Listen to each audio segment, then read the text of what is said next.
미국 보스턴의 보호소에 앤이라고 하는 소녀가 있었습니다. 앤의 엄마는 죽었고 아빠는 알코올 중독자였습니다.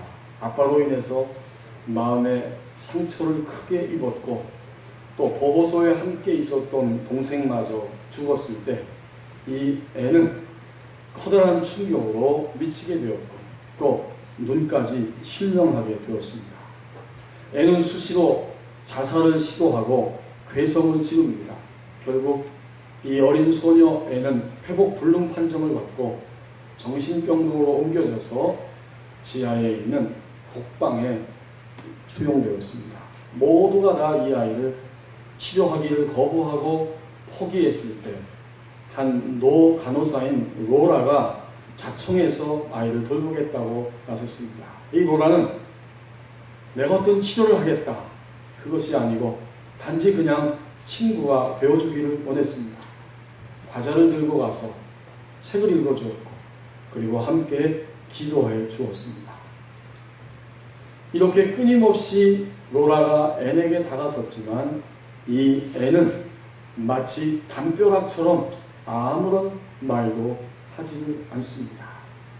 그런데 어느 날 보니까 이 로라가 가져간 초콜릿 접시에 초콜릿 하나가 없어진 것을 발견합니다. 로라는 더욱 용기를 내어서 그에게 다가가서 친구가 되고 그에게 책을 읽어주고 또 함께 기도해 주었습니다. 이제 시간이 조금씩 흘러가면서 이 앤도 반응을 보이기 시작하는데 독방 창살 너머로 조금씩 표정을 지으면서 다가옵니다.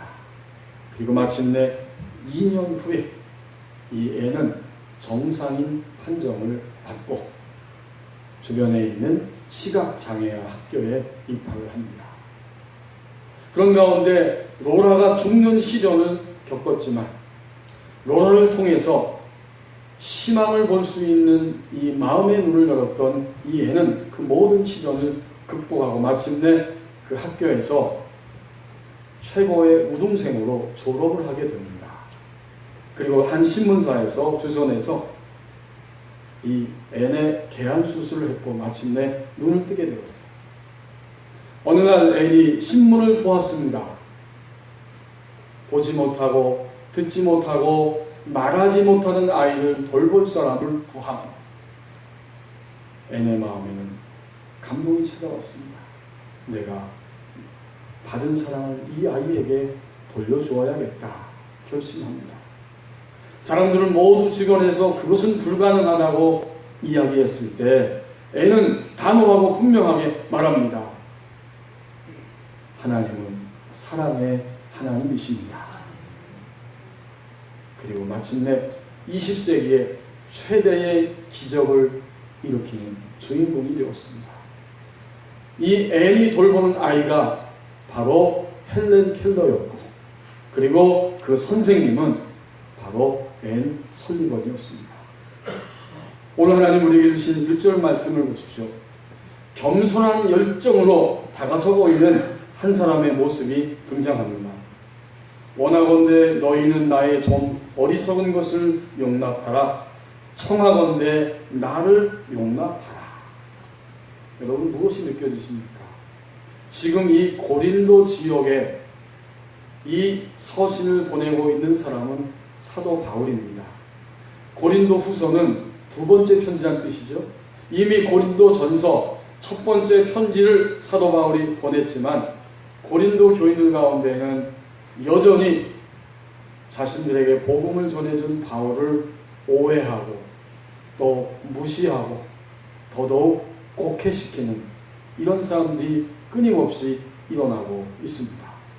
바울을 통해서 주신 복음을 전적으로 수용하는 것이 고린도 교회 교우들의 믿음의 필수적인 건강함이기 때문에 바울은 간절한 열망을 가지고 두 번째 편지, 바로 이 후서를 쓰게 됩니다.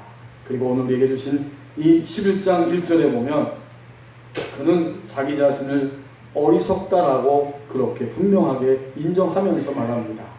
사실은 이 말은 고린도 교인들이 하는 거예요. 당신은 하나님의 사람도 아니고 당신은 예수님을 만난 사도도 아니야. 당신 같은 사람은 우리에게 말할 자격이 없어.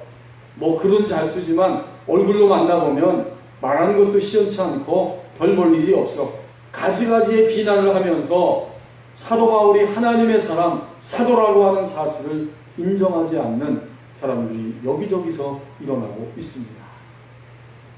바로 그 상황 앞에서 바울은 내가 간절히 원합니다. 여러분, 내가 여러분 말씀대로 좀 어리석더라도 나를 용납해 주십시오.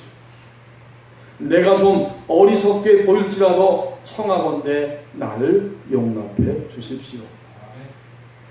이 얼마나 겸손한 자세입니까?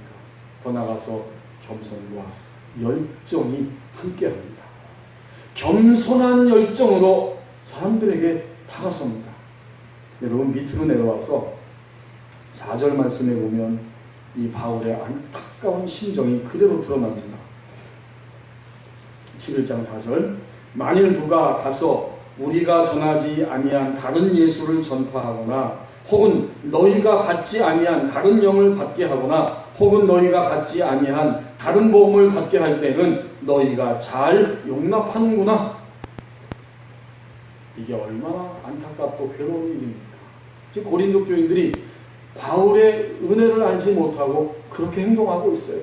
그럼에도 불구하고 결코 바울은 1절 말씀처럼 겸손한 열정으로, 겸손만 있는 것이 아니라 열정을 가지고 그들에게 다가서고 있습니다.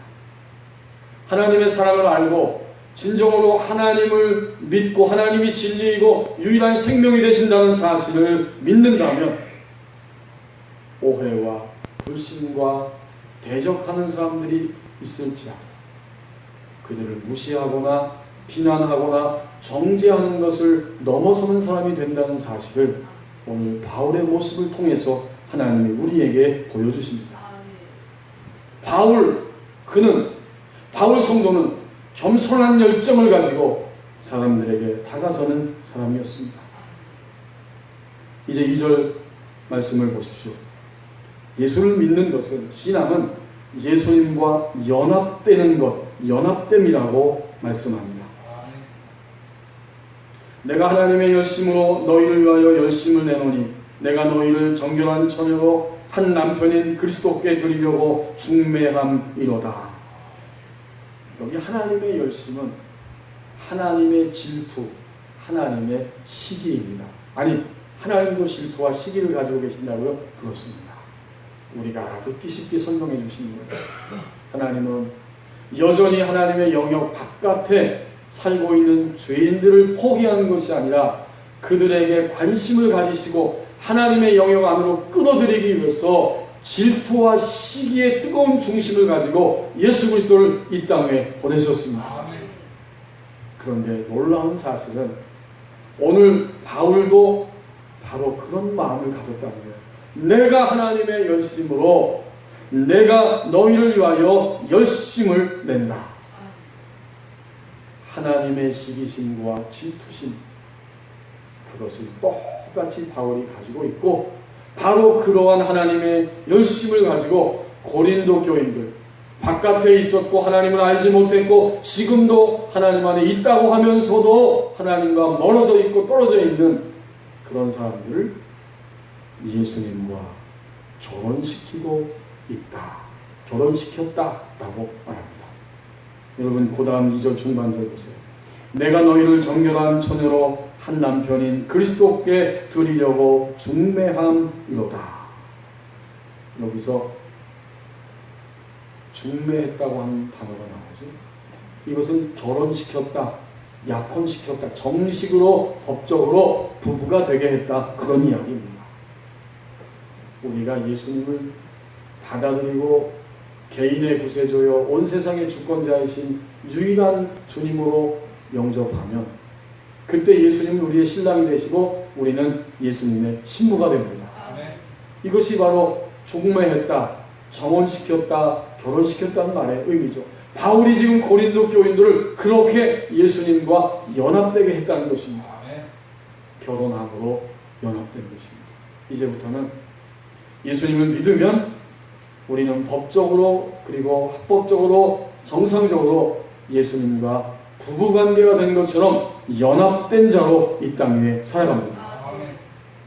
신앙은 예수님과 연합되는 사건입니다. 제가 오래전에 서울 장안동에서 부목사로 섬길 때에 항상 대표기도 하면 또 신방을 가면 그 백원사님이라고 한 분이 있습니다. 그분은 늘 기도할 때마다 이렇게 기도했어요. 주님 내 안에 나 주님 안에. 아멘. 주님 내 안에 나 주님 안에. 아멘. 한 번이 아니라 두 번, 세 번 늘 이 기도를 끊임없이 반복했던 기억이 지금도 생생합니다. 여러분, 연합된 것은 바로 이것입니다. 우리가 주님 안에 들어가고 주님이 우리 안에 들어와 머물러 계십니다. 이것이 바로 신앙이라는 거예요. 예수님 안에 거함으로 이제 혼자가 아니라 함께 있게 되고 영원토록 함께 생활하는 것, 이것이 바로 연합된 모습입니다. 우리는 종종 하나님을 만나고 싶어하고 느끼고 싶어합니다.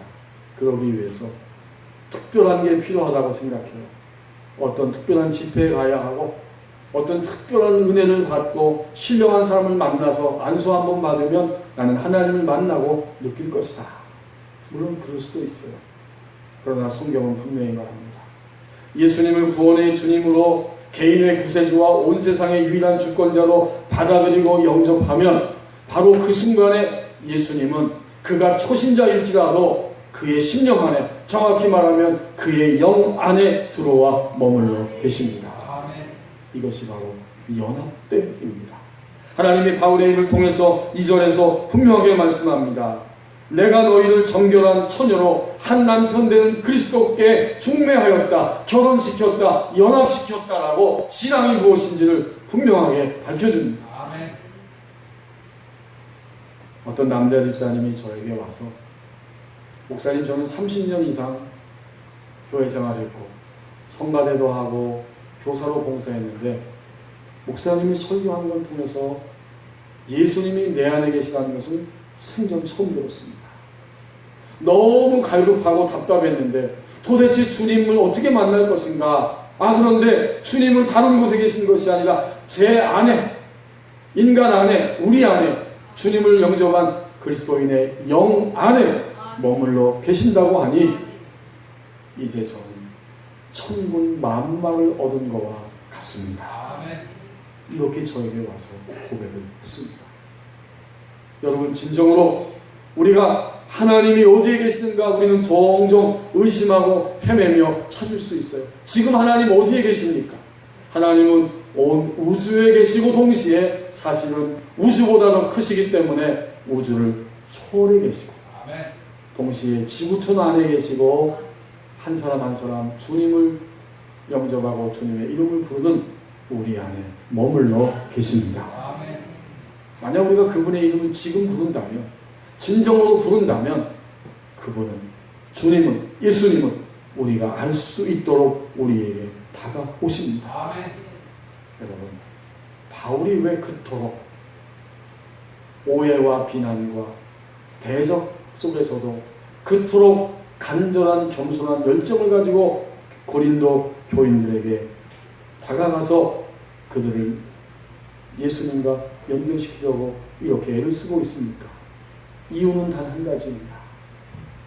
그들은 예수님과 이미 연결된 자이고 그리고 그 연합됨에서 결코 떠나서는 안 되기 때문입니다. 그래서 스스로 중매쟁이가 되어서 다시 그들을 예수님과 연합시키기 위해 겸손한 열정을 가지고 고린도 교인들에게 다가섭니다. 한 젊은 여성이 기독교 집안으로 시집을 갔습니다. 친정에서는 극구 반대하고 부모님들이 그렇게 말렸음에도 불구하고 이제 예수 그리스도를 믿는 그 남자를 만났고 결혼하기로 약속하고 기독교 집안으로 시집을 갔어요. 일주일에 한 번씩 겨우 교회를 갑니다.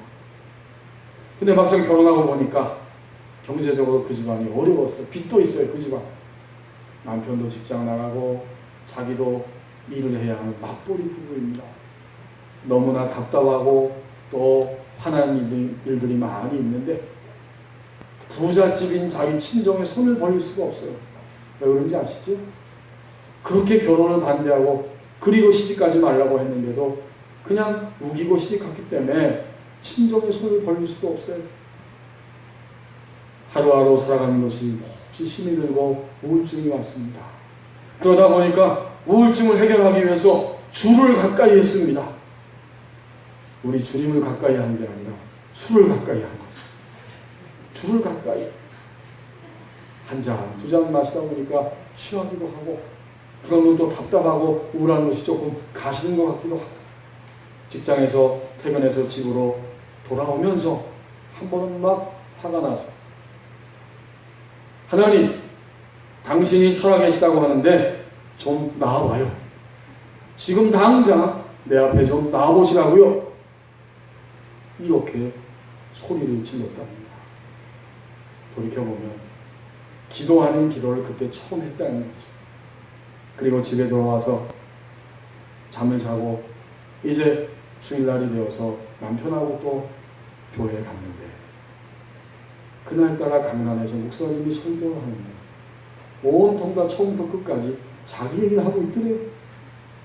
아니, 목사님이 요셉이라는 사람 얘기를 하는데, 요셉이 형들과 집안에서 같이 살다가 이제는 형들에 의해서 쫓겨나서 애굽이라고 하는 나라로 노예로 팔려갔고, 거기서 아주 성실하게 잘 생활하고 있음에도 불구하고, 열심히 선하게 삶에도 불구하고 누명을 쓰고 감옥에 갇혔고, 감옥에서도 고생하면서 있었지만 석방되지 못하고 그렇게 있었더라, 억울한 생활을 하고 있더라, 그 얘기하는데 바로 자기 얘기라는 거예요.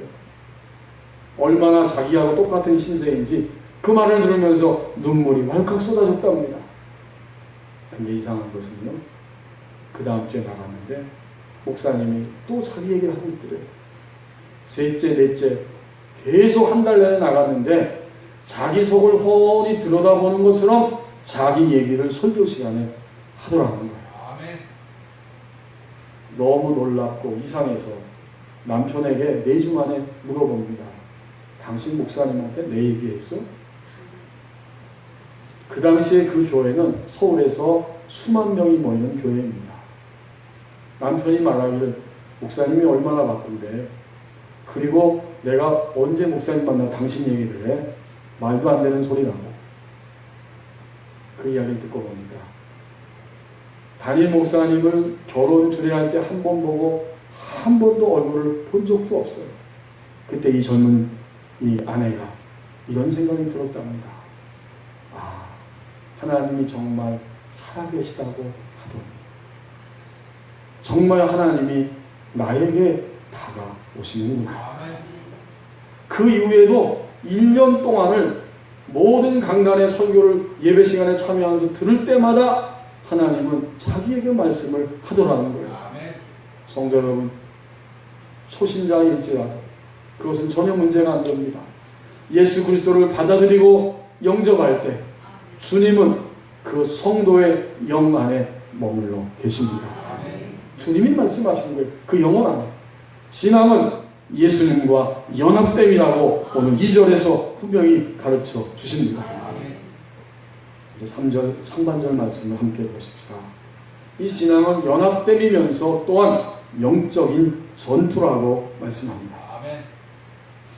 뱀이 그 간계로 하와를 미혹한 것 같이 하나님이 천지 만물을 창조하시고 첫사람 아담과 하와를 창조했을 때 그 에덴 동산에서 완전한 평화, 완전한 질서가 이루어졌습니다. 하나님은 말씀하시고 아담과 하와는 그 말을 알아들을 수 있었고 듣는 대로 순종하고 따라가는데 아무 지장이 없었어요.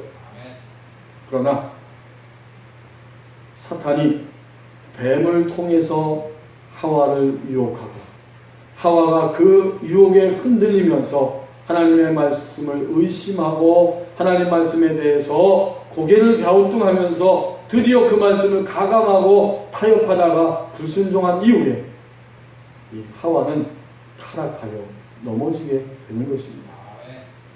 지금 그 이야기를 이 3절 상반절에서 한 거예요. 영적 전투는 하나님이 천지를 창조하시고 첫사람 아담과 하와를 창조했을 때 이미 시작이 되었습니다.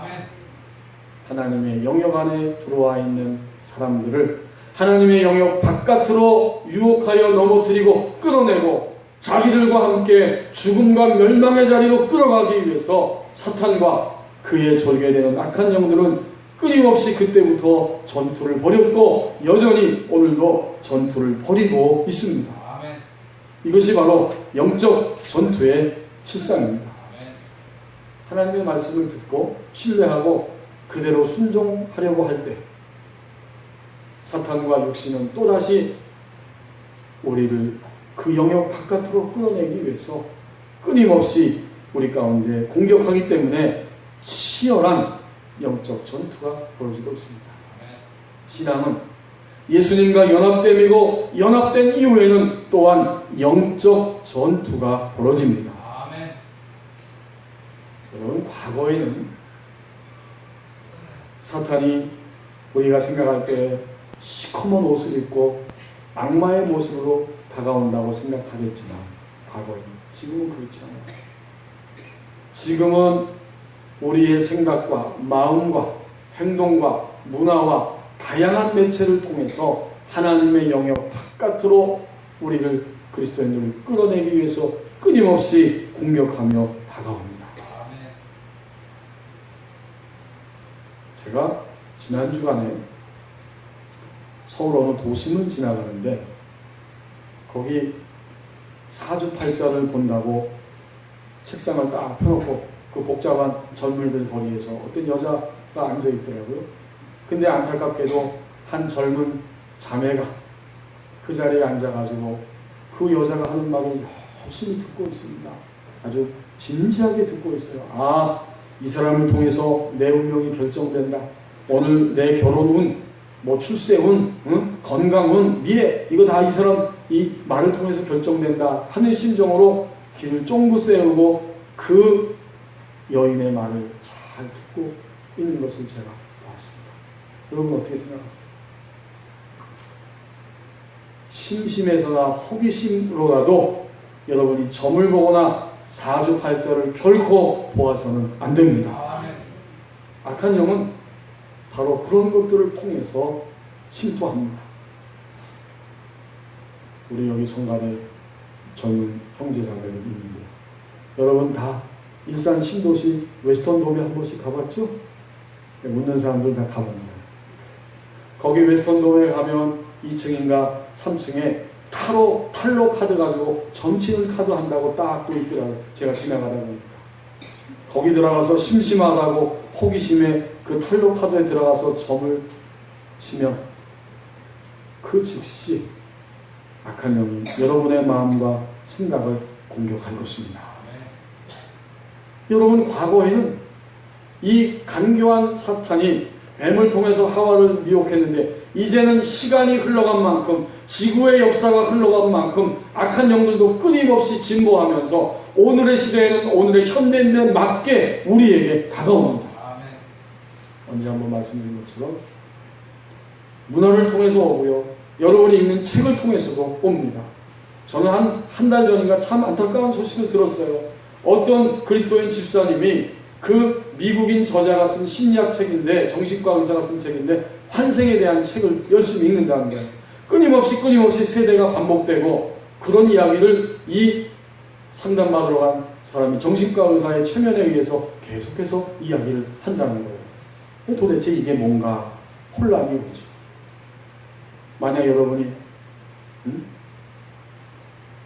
해리포터라고 하는 책을 읽으신다면, 또 그 영화를 보신다면 그것은 악한 영이 침투할 수 있는 기회가 됩니다.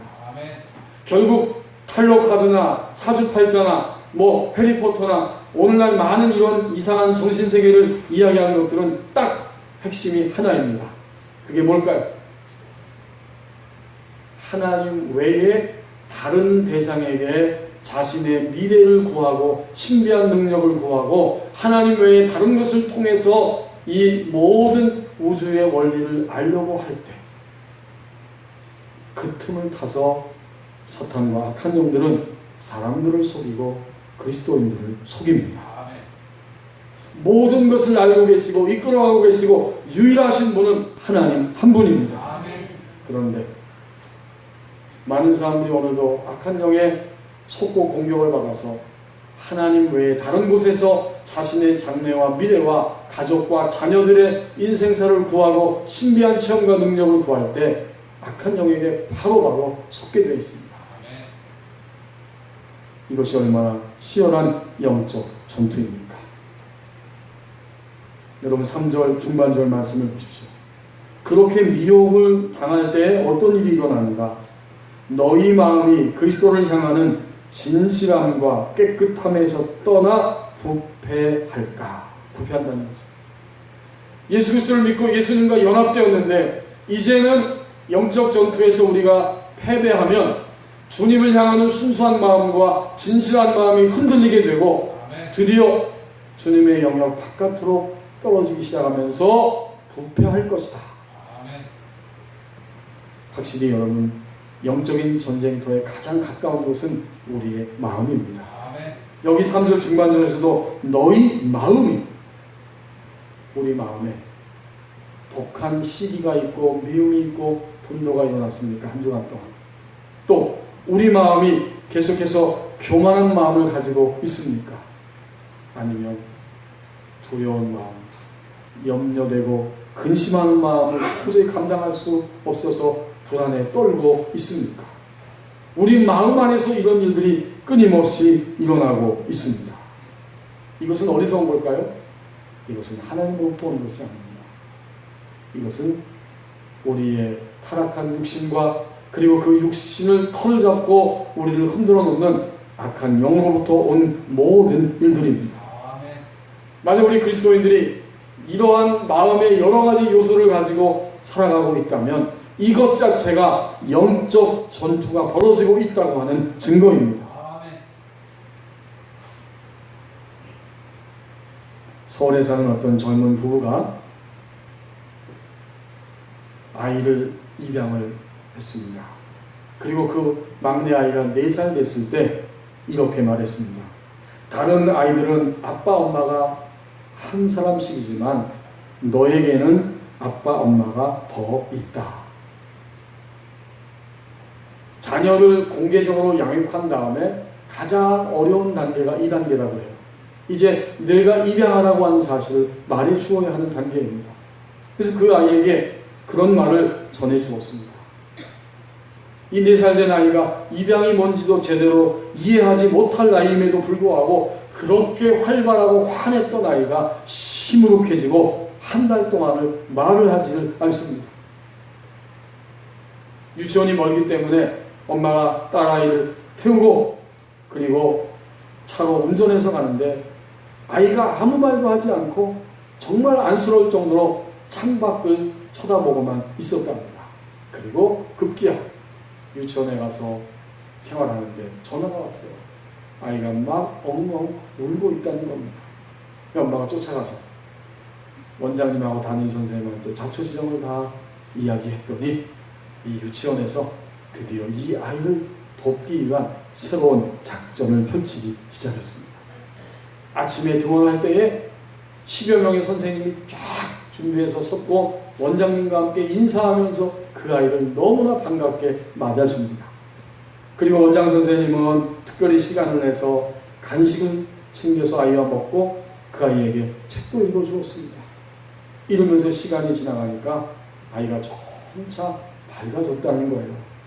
안팎으로 이 아이를 위해서 사랑을 쏟아부으니까 아이가 점점 밝아지기 시작했습니다.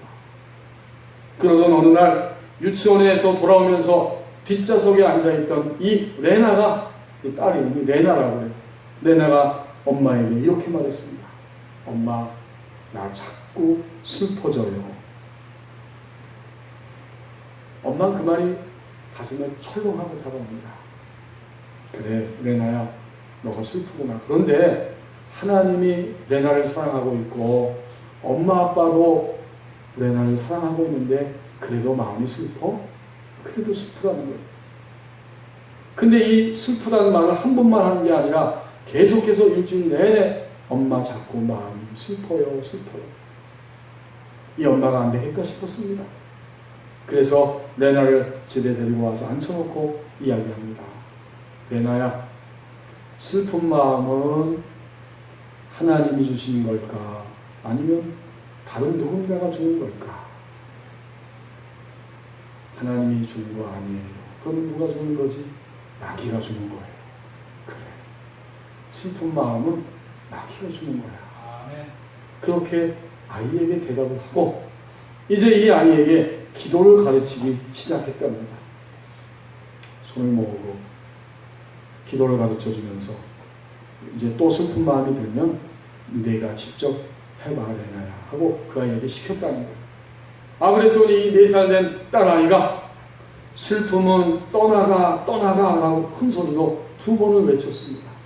그리고 계속해서 큰 소리로 슬픔이 막 올 때마다 큰 소리로 슬픔은 떠나가 떠나가 라고 하면서 일주일 정도를 막 경기가 날 정도로 아이가 외치더라는 거예요. 그리고 나는데 그 다음 순간 이 딸아이의 하는 말, 엄마 이제는 슬픈 생각이 사라졌어요. 아멘. 그날 이후로 이 엄마는 더욱 정신이 들었습니다. 매일 아무리 바빠도 자기가 30분 자기 전에 시간을 내서 함께 성경 읽고 같이 기도를 하기 시작했습니다. 지금은 얼마나 이 아이가 기도를 잘하는지 그 고사리 같은 손을 모으고 4살짜리가 엄마 아빠를 위해 친구들을 위해 유치원을 위해서 중보기도 하는 것을 보면서 이 엄마의 마음과 가슴이 뛰고 눈물이 흐르더라 하는 고백을 하는 것을 제가 읽어보았습니다. 성도 여러분, 인간은 엄마 뱃속에 잉태될 때도 그리고 잉태되어 나와서 세상의 삶을 시작하는 순간부터 이 땅을 떠날 때까지도 지난 주간에도 우리 교회 고윤순 집사님이 하나님의 부르심을 받았는데 태어나서 이 땅을 떠날 때까지도 인간의 삶은 하나님의 영역 안에 머무를 것인지 아니면 사탄의 세상의 영역 안에 머무를 것인지 이 둘 사이에 벌어지는 치열한 영적 전투입니다. 아멘. 오늘 분명히 성경이 말합니다. 예수님과 연합되는 것이고 연합된 이후에는 또한 치열한 영적 전투가 있습니다. 신앙은 영적 전투예요. 지난 한 주간 동안 여러분도 마음의 생각과 말과 모든 행동을 통해서 얼마나 치열한 영적 전투를 하셨습니까? 그것이 영적 전투인지 모르고 지났을 뿐입니다. 이제 마지막 3절 끝부분을 보십시오. 점점 승리하는 사람이 되라고 우리에게 말씀하십니다. 3절 마지막 끝부분, 두려워하노라. 지금 이 말은 바울이 고린도 교인들을 향해서 하는 말인데 두려워한다는 말은 단지 무서워한다는 뜻이 아니잖아요. 어떤 뜻입니까? 고린도 교인들을 염려한다 그 말입니다. 이제 이 말을 이어서 읽어보십시다. 여러분 2절 끝부분부터 그러나 나는 뱀이 그 간계로 하와를 미혹한 것 같이 너희 마음이 그리스도를 향하는 진실함과 깨끗함에서 떠나 부패할까 두려워하노라. 지금 고린도 교인들이 바울을 대적하고 오해하고 바울을 통해서 주신 복음의 말을 받아들이지 않고 있는 것은 그냥 인간의 심리적 차원에서 감정과 기분의 차원에서만 일어나는 일이 아니라 바로 영적 전투라고 하는 사실을 이 사도 바울은 분명히 꿰뚫어보고 있습니다. 그래서 하는 말이 너희가 이것이 영적 전투인 줄 모르고 주님 안에서 끊어지고 부패할까 나는 염려하노라. 제대로 보고 제대로 알고 이렇게 가르칠 수 있을 때 오늘 바울은 이미 영적 전투에서 승리하는 사람입니다. 잘 몰라요. 내가 왜 이렇게 우울한지, 내가 왜 이렇게 화를 자주 내는지, 내가 왜 이렇게 괴롭고 염려가 많고 두근두근하고 인생의 회의 가운데 빠져 있는지 잘 몰라요. 그것이 그냥 내 마음 안에서 일어나는 것이 아니라 우리의 마음과 하나님에게 소속된 우리와 우리를 끌어내리고자 하는 사탄과의 치열한 영적인 전투입니다. 이 사실을 알아차리는 사람이 승리하기 시작합니다. 오늘 유일하게 사도 바울은 고린도 교우들과의 관계에서 그것을 알아차리고 있기 때문에 이미 그는 승리하는 사람입니다. 우리도 점점 주님을 믿고 주님 안에서 연합된 자임을 알고 영적 전투가 치열하다고 하는 사실을 인식하면 점점 승리하는 사람이 될 수 있습니다. 서두에서 나눴던 N의 이야기의 끝부분이 있습니다. 노라는 N과 함께 있어 주었고 그 상처 많은 N을 돌보고 그의 아픔을 공감하면서 마침내 N을 정상적인 사람으로 그렇게 세워주었고 N 설리번도 보지 못하고 듣지 못하고 말하지 못하는 헬렌 켈러와 48년 동안 함께 곁에 있어 주었습니다. 이 헬렌이 하버드 대학에 입학했을 때 항상 강의 시간에 함께 다니면서 그 강의를 노트에 적어주기도 했습니다. 헬렌 켈러가 이렇게 말했습니다. 나에게 항상 사랑과 희망과 용기를 불어넣어준 앤 설리번 선생님이 없었으면 저도 없었을 것입니다. 제가 만약 볼 수 있다면 설리번 선생님이 가장 보고 싶습니다. 로라도, 앤도, 그리고 헬렌 켈러도 모두가 다 함께 그들의 인생에서 승리하는 사람이 되었습니다. 겸손한 열정을 가지고 다가선 사람이 있을 때 하나님께서 그 사람을 통해서 진정으로 신앙이 무엇인지를 알게 하십니다. 신앙은 예수님을 믿는 순간 연합되는 사건입니다. 예수님과 연합된 것은 시작이고 이제는 치열한 영적 전투가 어제도 있었고 오늘도 있고 내일도 있을 것입니다. 이 사실을 알 때 점점 승리하는 사람이 될 수 있습니다.